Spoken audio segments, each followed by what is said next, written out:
Hello and welcome. It's me, it's CGV, and I play Magic Duels. And today we are going to look at Temur energy list, mainly because I was watching the World Championships over the weekend, and Temur Energy won the whole thing in the hands of Huey Jensen, which is excellent. That would be the Magic the Gathering World Championships, for those who don't know. And obviously, we don't have access to the same cards. Standard is now very different from the Duels meta. But I know because I play a lot of Duels myself and I see a lot of other people play Duels that when something wins a big tournament, people want to play it on Duels because it's a way for them to kind of put themselves in the shoes of an amazing competitive Magic player playing in a top 8 or for a title and taking it down. So I don't discourage that. I think that's good fun. And I'm gonna show you how I made Temur Energy for the Duels experience. So right out the gate, I have a number of energy cards and a number of non-energy cards. And the non-energy cards I tried to choose based on synergy with the deck or just overall power. Sylvan Advocate is one of those with overall power. As you'll see, we have some of the lands that Sylvan Advocate can boost near the end. And a 2-mana 2/3 is very good. Longtusk Cub, that's an energy card and a great outlet for energy. Voltaic Brawler produces energy and can be an outlet. He's a little aggressive for my taste, and this is very much a mid-range deck, but I think if you need some extra energy, this is a good way to go. Aether Meltdown is more of a control card, but as we have some aggressive cards and some control cards, hopefully we balance ourselves out into some mid-range. Then Harness Lightning, which is one of the best energy cards for sure, as it gets to kill something with the number of energy counters that you have. It can kill very large things, it can kill very small things. Nissa is in there as one of those just good cards. I wanted a 25th land to make sure I got to play most of my things, but Nissa is kind of like land as when you play it on turn 3, sometimes you just need to curve out. It's much better than drawing a land in the late game. Rhonas is the Indomitable, and not an energy card, does play with some of the large creatures we have that energy can help produce. Tireless Tracker, not an energy card, but it's Tireless Tracker, one of my favorite cards in the game, one of the strongest cards in the game. Whirler Virtuoso is an energy card. Now, this is a good outlet for your energy. Make a whole bunch of Thopters. Waha! Very good against aggro decks, and against control decks can be a headache. Rogue Refiner, also a great energy card. Wish we could have the full 4 of them, but we get 3. And Aethersphere Harvester is an energy card and a vehicle, and can gain lifelink, so makes the cut in this case since we can't run a full 4 playset of Virtuoso or Rogue Refiner. Then we have Woodland Wanderer, and I like Woodland Wanderer in the deck because we need some large creatures to work with Rhonas and to pummel the opponent a little bit and stabilize the battlefield.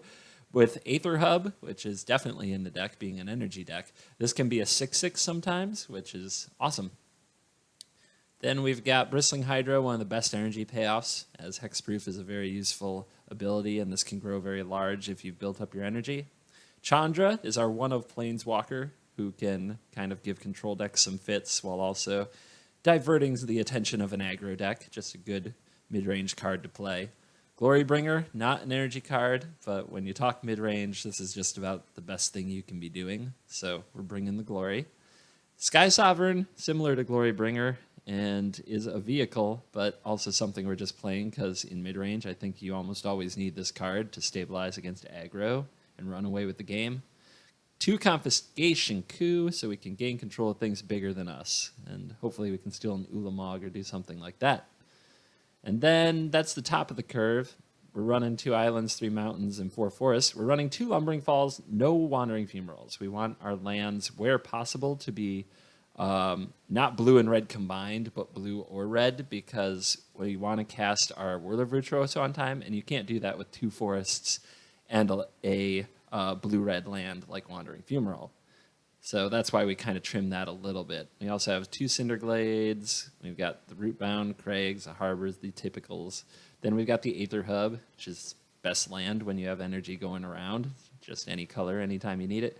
2 Evolving Wilds. We have a whole bunch of cards that key off basic lands, so I also didn't want 2 more man lands in that spot. Plus this can get 3 colors instead of provide 2. So that's what we're going to jam with, and let's take it out for a spin.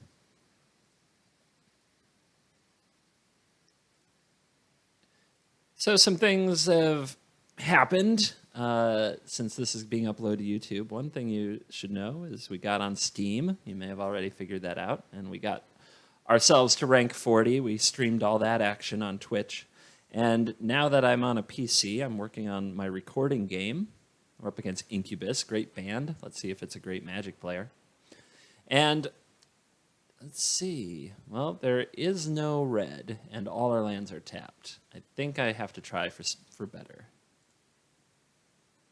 This is not necessarily better. We do have to draw the right source of mana. But if this were a 5-card hand, I'd definitely keep it.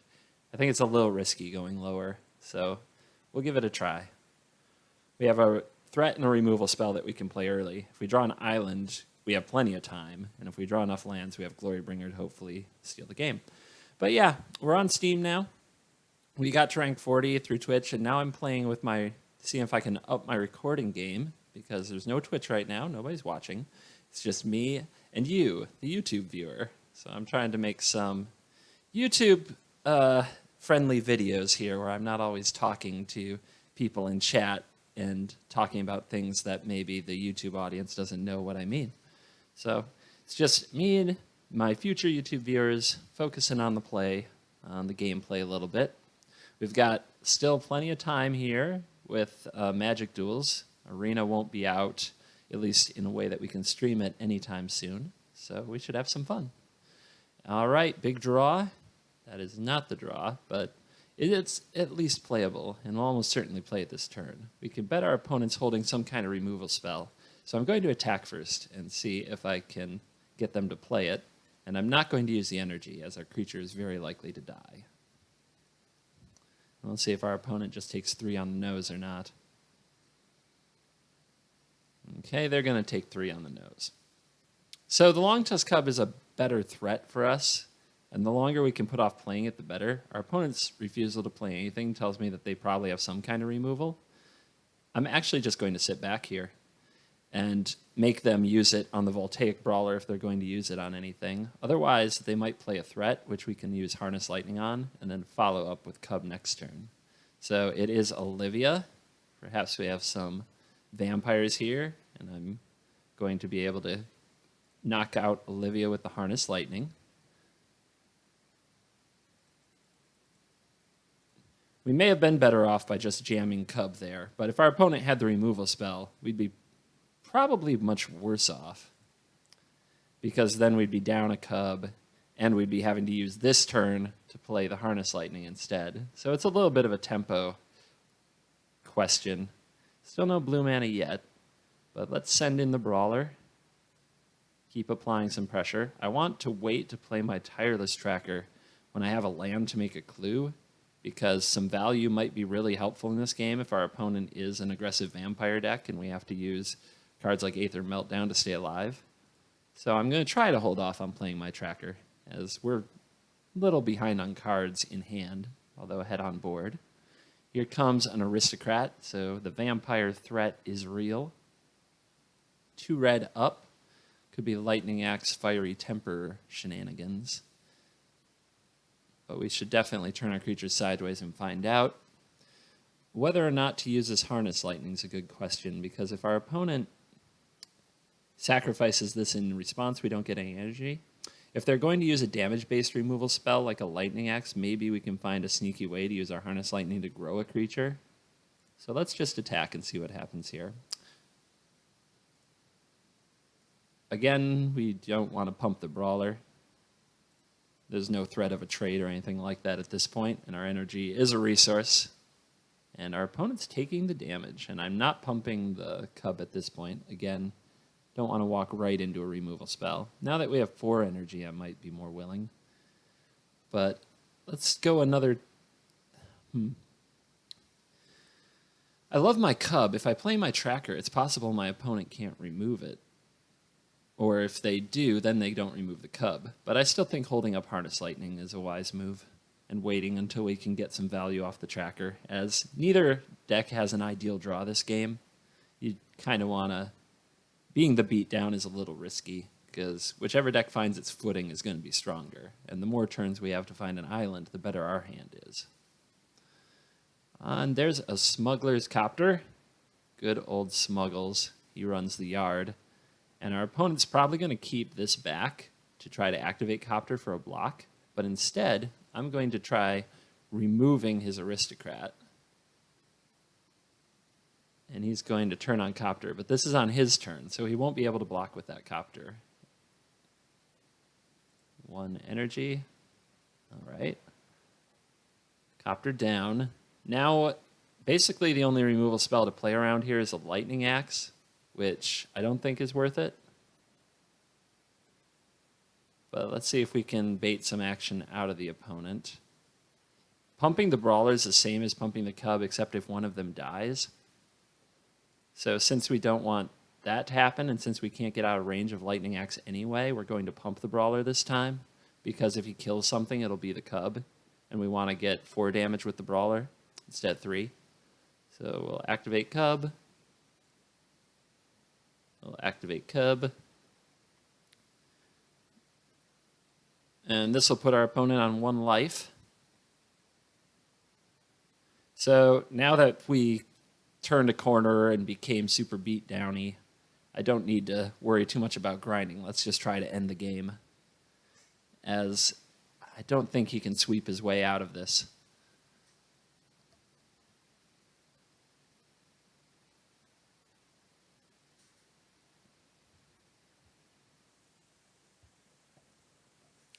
All right.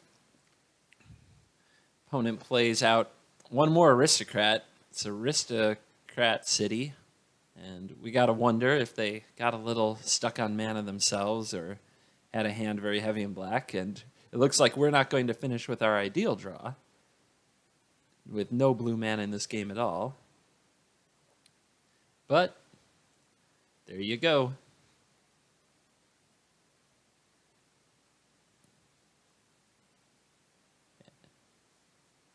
So that's the first game. Let's stack some gold to the ceiling. As you see, my gold total pretty modest compared to Xbox and iOS, but we're working on it, and we'll get back in there.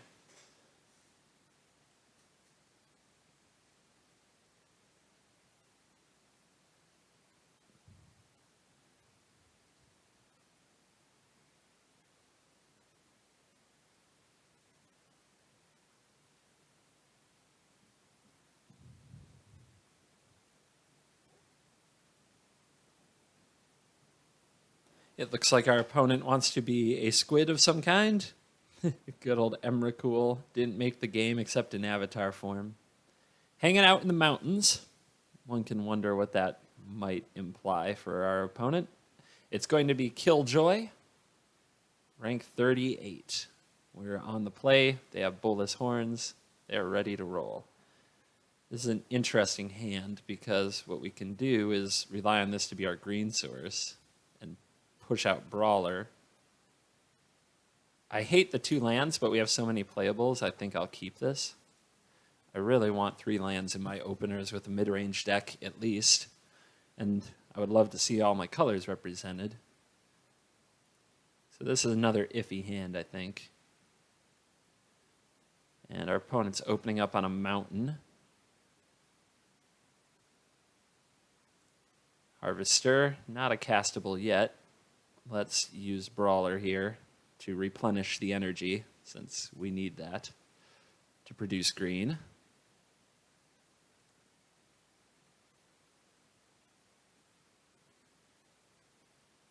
And we'll see what our opponent has for a second turn. Are they control? I think control when I see Emrakul type size things. Well, it's a key to the city, so maybe a form of improvised deck. Or another madness type deck, perhaps. All right, harness lightning off the top.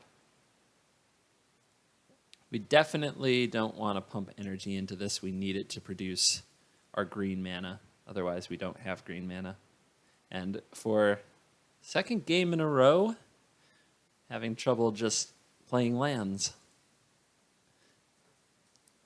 But that's okay. We still pulled off the last one. Let's see if we can pull off this one. Going with Cub here because it would be great if it could get in and generate some energy, and maybe with the help of Harness Lightning it can. Then what does our opponent have for the third turn? we've got Grixis colors up, which with Key to the City definitely has me thinking about a Grixis artifact, improvise deck. Unlicensed Disintegration is a card that seems likely as well. And there is a forest. I'm very happy to see it, but we don't need to show it to our opponent just yet. Let's turn the creatures sideways and see if we can draw some action, as I'm suspecting there's some kind of an unlicensed Disintegration on the way. Key to the City with Fiery Temper is also a thing that could happen here. Okay, just discarding a Haunted Dead. Okay. And now getting Haunted Dead back, perhaps? Now, he targeted this for unblockable. Okay, there is the Temper. He's discarding a Masticore. Interesting. Now, where does he point Fiery Temper? Okay, he points it at the Longtusk Cub. Now, I can, in response, I can use Harness Lightning, and I can make my Cub a 4/4, and I think that's a very good play. So I'm going to target my own voltaic brawler with my Harness Lightning. I'm going to use 0 energy, and then we're going to double pump our Cub, and then it's going to generate 2 energy when it hits our opponent for 4. So that is a way to use your Harness Lightning. I saw that at the World Championships a few times. And yeah, perhaps some people didn't see that. Oh no, it looks... But remember, our opponent made the Longtusk Cub unblockable with the Key to the City.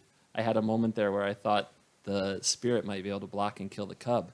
Now, our opponent did not have to choose a target with the Key, so that was a mistake on their part. And what could have been a mistake on my part had I done that trick with a Spirit coming back that could just block and trade with the Cub. Just a very interesting interaction in general. Not one I've ever seen or done before, so something to watch.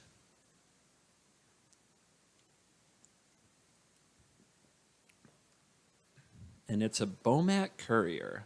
I wonder if our opponent wants to get frisky with the Bomat. I would probably work on putting cards under my Bomat in this spot. Opponent agrees.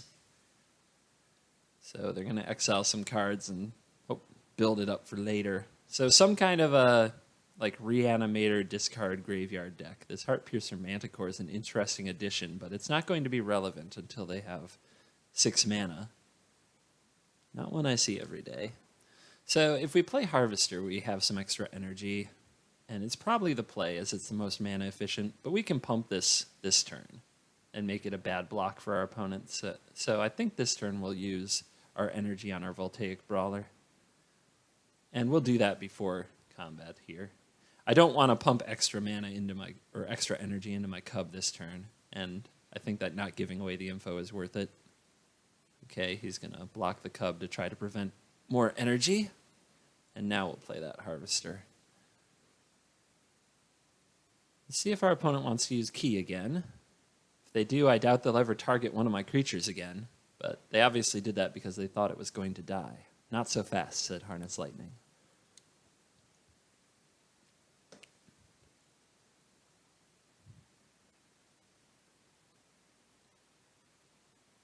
Nine life. And will Bomat be coming back over to stack more cards? Absolutely. Not the best blocker, and our opponent has the Haunted Dead, who I assume is going to want to jump up here. Our opponent a little trapped on lands, but just as much as we are.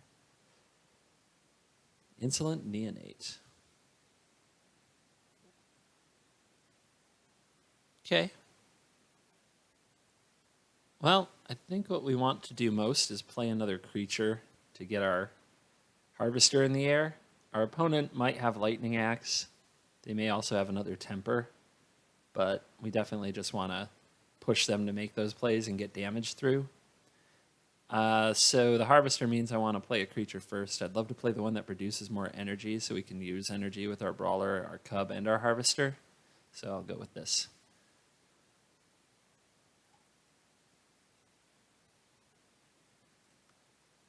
Crew with the Summoning Sick, Voltaic Brawler, and get aggressive, turn it all sideways. We're using the Brawler this time so that our opponent can't chump and prevent the damage from leaking over. And we'll see if we want to pump our cub or use lifelink. Don't need to pump the cub here because our opponent blocked it, so it won't be getting through. And that is a prized amalgam, so he's going to activate now and get his prized amalgam back. Build up his army a little. I don't think I need to use the lifelink at this point. So what does it tell us about our opponent's hand that they're discarding these cards? It probably means they have a bunch of 3-drops and 2-drops, and they don't think they'll have time to play all these threats. Smuggler's Copter is so good, I almost think they might have another Smuggler's Copter in hand. What else could they be trying to draw with 4 mana that would be so good that they'd be holding off for a land? Maybe a Kalitas?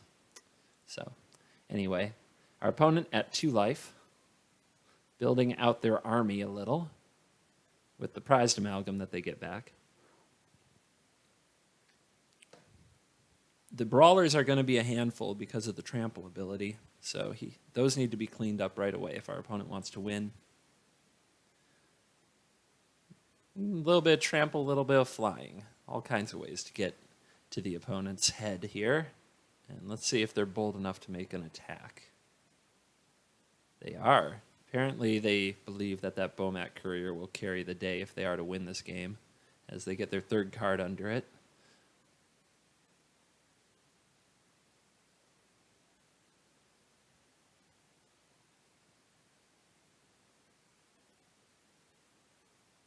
Unfortunately, our hand isn't very tricky, so at this point, we're not really going to be removing a blocker, anything of that nature.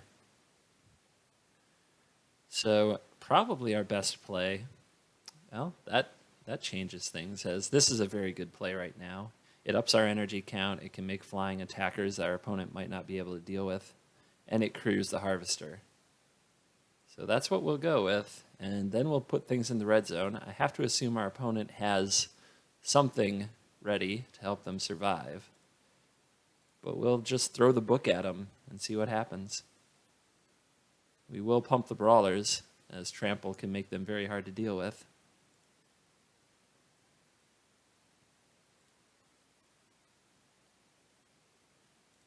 And we'll see what our opponent can come up with to stay alive. I'm guessing there's something like an unlicensed disintegration or a removal spell, at least.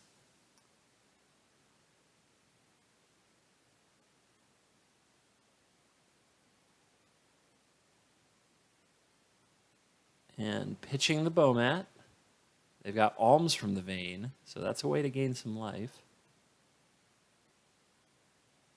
But they didn't have double black, just single.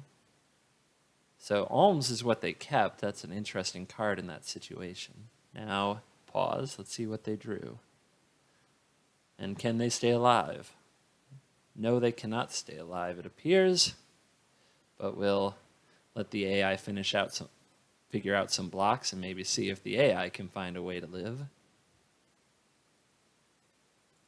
From 14 life, I am just going to pay 1 for some lifelink here. It's a little bit of insurance, but the trample gets through, the job is done.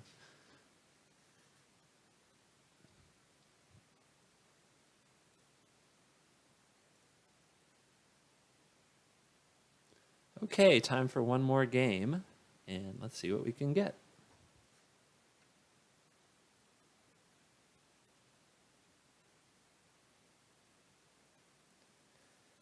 Homeless Jace is universal. Shows up on every platform, playing every card set. And we've played this opponent before, M. Gill.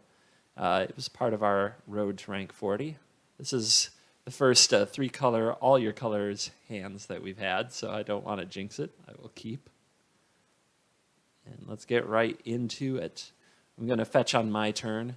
I could do it on the end of his turn to conceal information, but I think that's a pretty low return type thing. And what happens far more often than you changing your opponent's play based on concealed information is lag or a forgetfulness to pause, keeping you from having your turn 2 play, which I think is too much of a risk.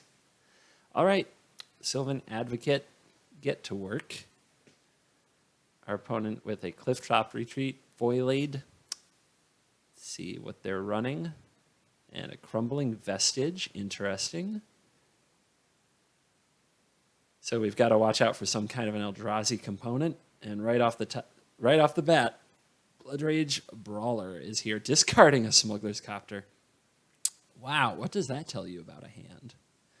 I think it tells us the hand is pretty scary. Fortunately, we seem to be right on the move here with a Rogue Refiner and an Aether Hub to make sure that we can play our future spells. Our opponent, I doubt they want to trade with this Rogue Refiner, so we'll see if they have a removal spell for it. They just want to get frisky. Well, let's see what they've got. I'll take the risk, because if I can get them to tap their mana, I'd be happy to Chandra this thing. All right. So, nothing. Our opponent just traded basically 3-for-1 themselves, as Rogue Refiner drew us a card, and Blood Rage made him discard a Smuggler's Copter. And, wow, that's an interesting choice our opponent just made of, yeah, the mighty Steam. I will say the shame quit factor on Steam is incredibly higher than other platforms so far, in my experience. When there is a particularly embarrassing play, the Steam players seem far more likely to say, that's enough for me. All right, our opponent missing land drops, meaning this one will probably get out of hand quickly. Comfortable here jamming Glorybringer. We could also confiscate this Smuggler's Copter, but since our opponent doesn't have any creatures, all right, here's a Harness Lightning on the Sylvan Advocate. Yep, nothing I can do for that. It does use all the energy, though. And I don't want to use my energy here for the Hydra, as we want to save the hexproof ability. And it's a one-turn clock if our opponent can't deal with one of these, because we have Chandra in hand to do the final two. And here comes a Glory-bound Initiate. We could exert and try to kill it, but then our opponent can just crew the Copter, but we drew the perfect card. So now we can Harness Lightning on the Glory-bound Initiate. If our opponent crews the Copter with it, we can exert the Glorybringer. And, yep, AI, not going to worry about that. We also can just give this the double pumps for the victory.